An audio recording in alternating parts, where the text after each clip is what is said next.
Дорогие друзья, добрый день, уважаемые жители и гости столицы республики Коми, города Сыктывкара. На Театральной площади началась регистрация и построение участников, ставшего уже традиционным в нашем городе парада колясок.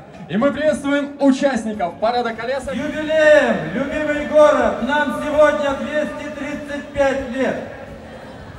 И мы сегодня с вами здесь встречаем будущее Сыктывкара, будущее нашей республики.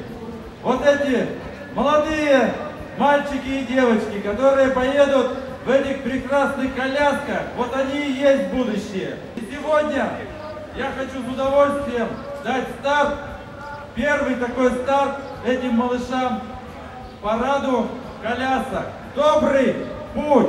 С праздником всех!